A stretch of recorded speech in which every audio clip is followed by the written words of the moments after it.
Good morning, dear students. Welcome in the class of psychology. Let's start chapter 1. What is psychology? Come to the page number 8. Evolution of psychology.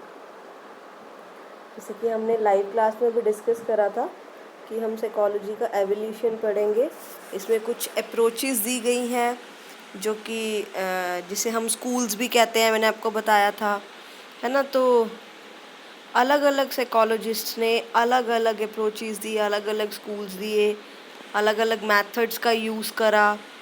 सबसे पहले यहाँ जो term दी गई है that is introspection. Introspection क्या होता है? Introspection is the method was given and used by structural psychologist. Structural psychologist थे जिन्होंने स्ट्रक्चरलिज्म पे काम किया था, इसीलिए इन्हें कह दिया जाता है structural psychologist. It was used to analyze the structure of mind. जो इंट्रोस्पेक्टिव मेथड है या जो इंट्रोस्पेक्शन है, एक ऐसा मेथड है जो कि माइंड के स्ट्रक्चर को एनालाइज करने के लिए यूज़ किया जाता है. इसमें क्या होता है, जो इंडिविजुअल है, कोई भी ह्यूमन बीइंग है, were asked to describe in detail their own mental process or experience, and it is skill of looking within that is called introspection or it is called introspective method. उसके बाद American psychologist थे William James. इन्होंने psychological laboratory Cambridge में lip sync में थी जो कि setting करी, और उन्होंने वहाँ डेवलप्ड करा फंक्शनलिस्ट अप्रोच. क्या डेवलप्ड करा? Functionalist approach. फंक्शनलिस्ट अप्रोच जिसे हम फंक्शनलिज्म भी कह देते हैं, फंक्शनलिज्म, इसमें क्या है? It is an approach to psychology developed by an Indian psychologist William James. The functionalist emphasized on what the mind does and the function of consciousness in adjustment to the environment. So, according to them, consciousness is an ongoing stream of mental process. It cannot be broken down into parts. They also used introspective method to study mental process and experiences. सबसे पहले जो functionalism है या functionalist approach है, किसने दी?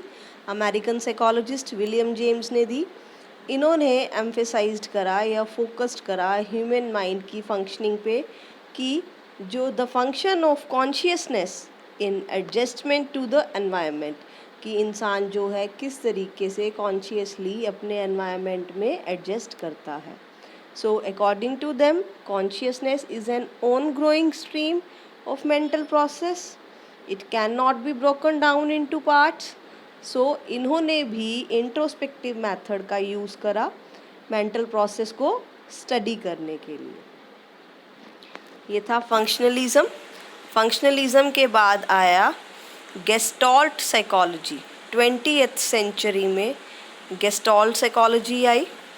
Gestalt psychology में क्या था? गेस्टॉल्ट साइकोलॉजी थी वो जर्मन के साइकोलॉजिस्ट थे Wertheimer, Kohler and kofta.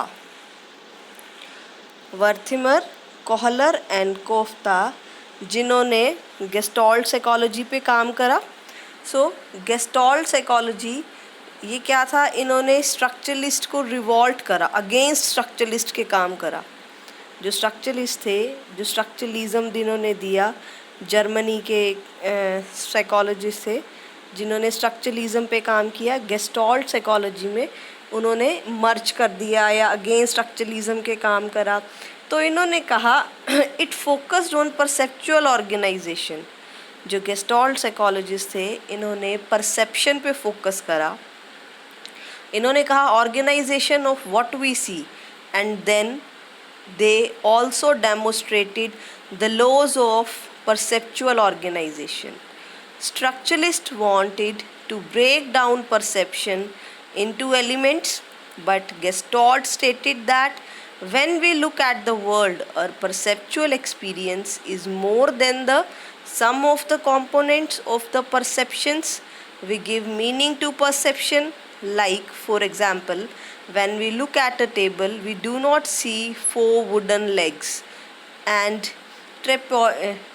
and plain surface above it, but we recognize it as a table. कहते हैं कि जो परसेप्शन है, इन्होंने परसेप्शन पे काम करा।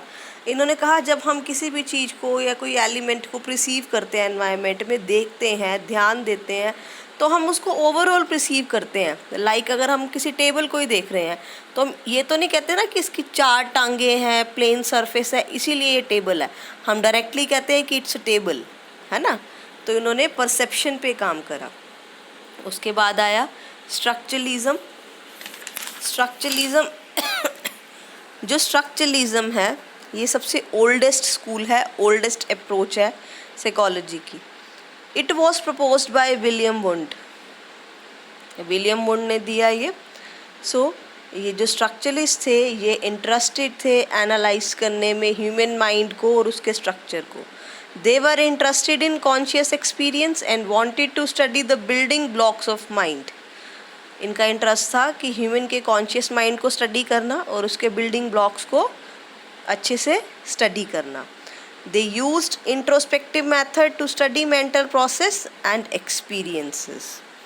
इसके बाद आया बिहेवियरिज्म अराउंड 1910 में। Behaviourism proposed by J.B.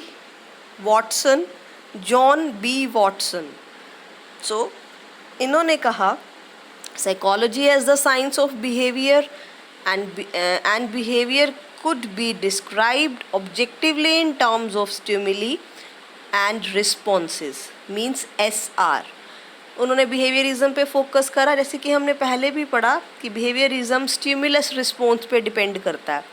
जो भी हमारे रिएक्शंस होते हैं या हमारे रिस्पॉन्स होते हैं, वो किसी न किसी स्टिमुली को देख के होते हैं, है ना। This approach propose that mentalist concept such as consciousness, image और mind can not be measured और studied objectively and scientifically.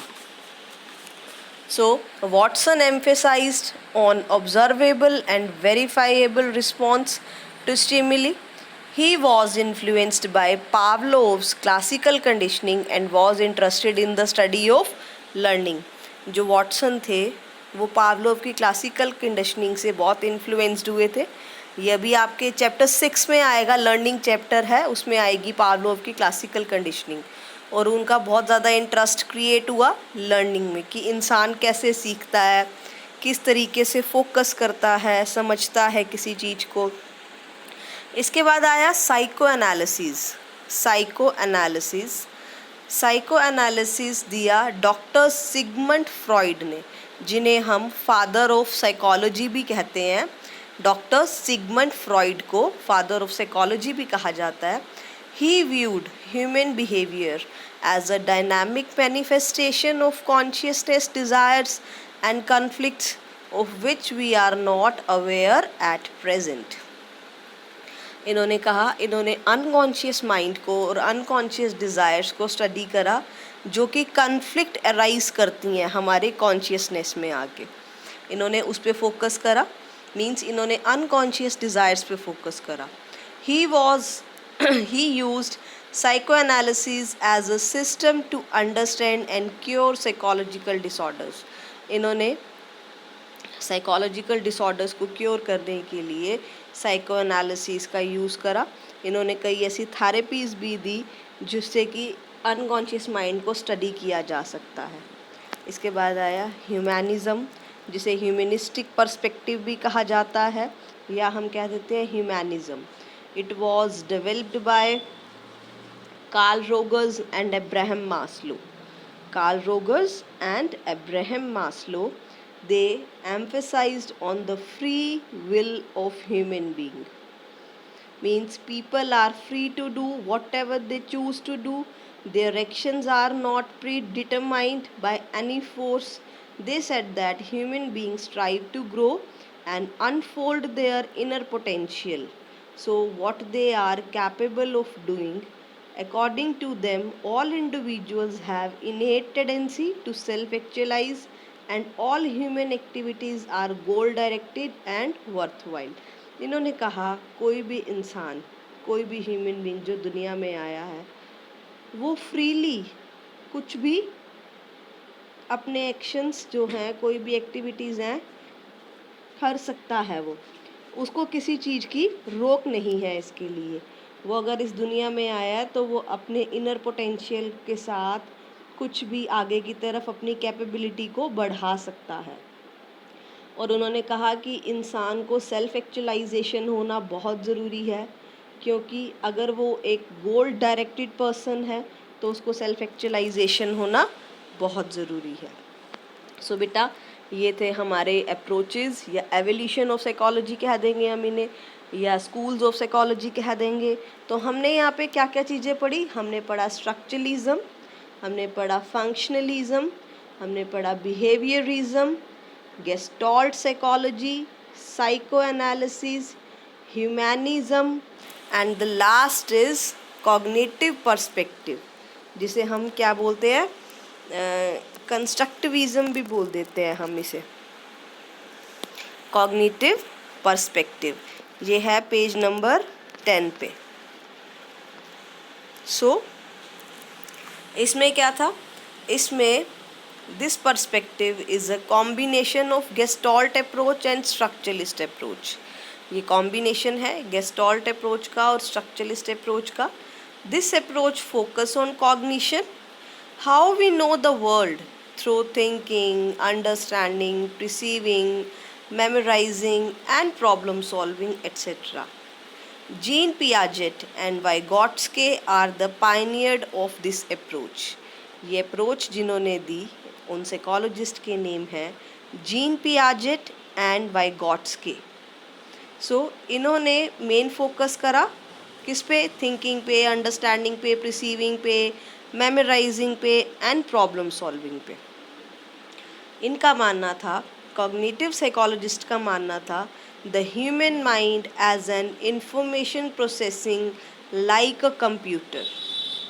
Mind is considered to receive, process, transform, store and retrieve information. कि जो ह्यूमन माइंड है वो किस तरीके से किसी चीज़ को रिसीव करता है, प्रोसेस करता है, ट्रांसफॉर्म करता है, स्टोर करता है और फिर उसको रिट्राइव करता है। Mind is dynamic and human beings actively construct their mind as they interact with the social and physical environment and interaction between adults and children. ये था हमारा कॉग्निटिव पर्सपेक्टिव।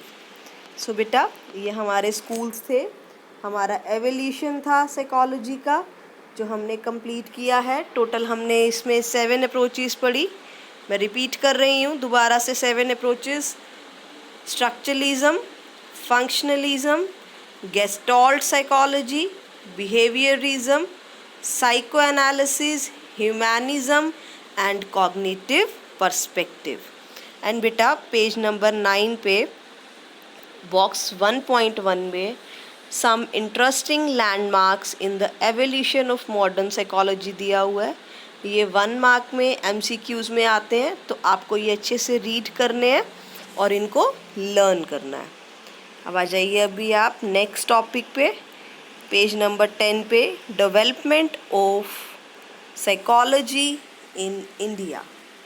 इंडिया में साइकोलॉजी की जो डेवलपमेंट हुई वो क्या थी, कैसे थी, इसको अभी हम रीड करेंगे।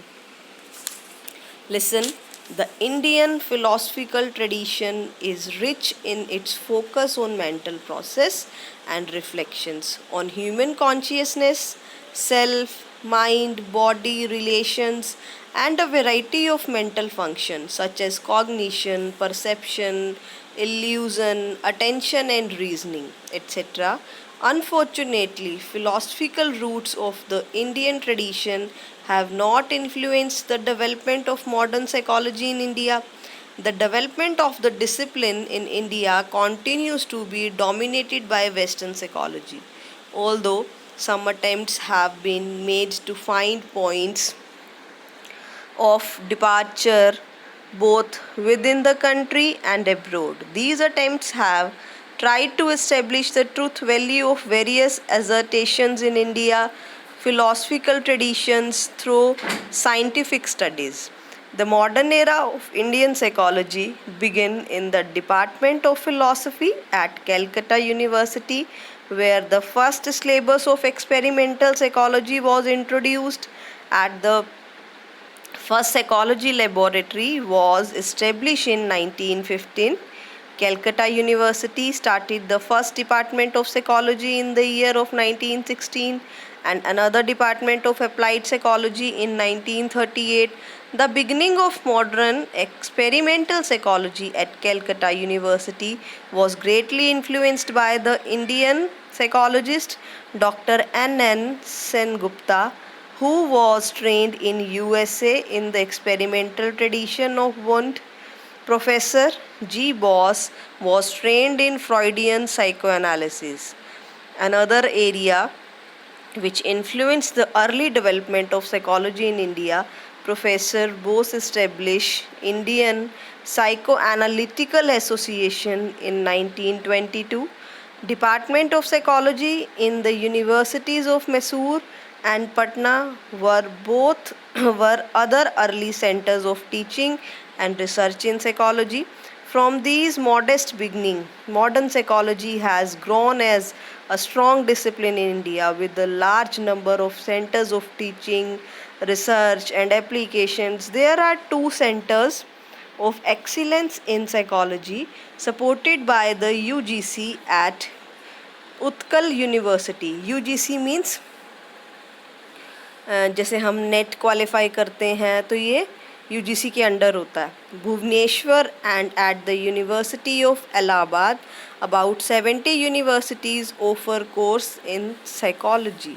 Durganand Sinha and his book Psychology in a Third World Country, The Indian Experience, published in 1986, traces the history of modern psychology as a social science in India in 4 phases. According to him, the first phase till independence was a phase with emphasis on experimental, psychoanalytic, and psychological testing research, which primarily reflected the development of the discipline in Western countries. The second phase, till the 1960s, was a phase of expansion of psychology in India into different branches of psychology. During this phase, Indian psychologists showed a desire to have a Indian identity by seeking to link Western psychology to the Indian context. They did this by using Western ideas to understand the Indian situation. However, psychology in India sought to become relevant for Indian society in the post 1960s phase of problem oriented research. Psychologists became more focused on addressing the problems of the Indian society. Further, the limitations of excessive dependence on Western psychology of our social context were also realized. Leading psychologists emphasize the significance of research which is relevant to our situation.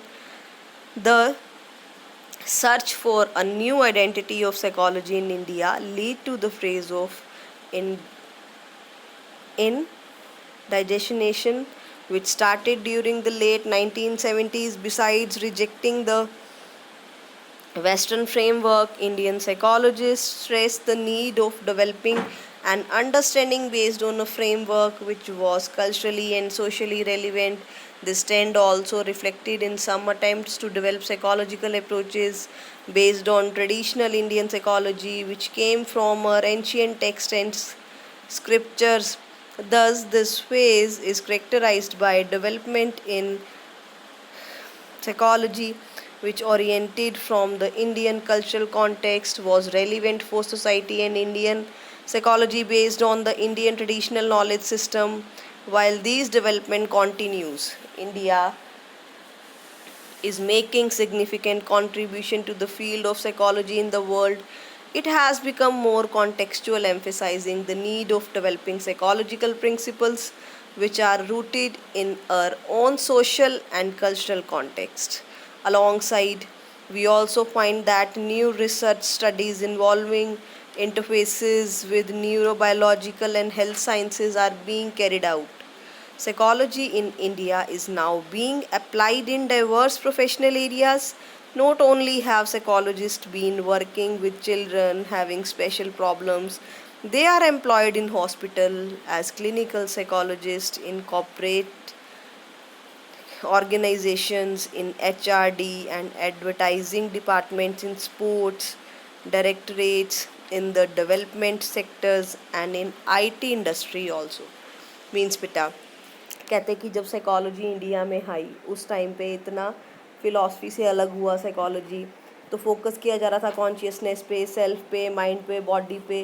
तो western culture ज़्यादा हावी था क्योंकि वहाँ advancement ज़्यादा थी, ज़्यादा focus था साइकोलॉजी पे। फिर धीरे धीरे इंडिया में बहुत सारी यूनिवर्सिटीज़ खुली, कई कोर्सेज खुले साइकोलॉजी के, एक्सपेरिमेंटल साइकोलॉजी की लैब्स खुली।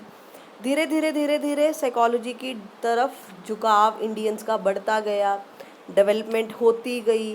धीरे धीरे जैसे जैसे डेवलपमेंट होती गई वैसे वैसे अपॉर्चुनिटीज़ भी बढ़ती गई, प्रोफेशंस भी बढ़ते गए। तो किसी भी चीज़ की जब शुरुआत होती है तो टाइम लगता है, ठीक है। तो अभी भी आजकल बात की जाती है कि साइकोलॉजी के प्रोफेशंस क्या क्या हैं।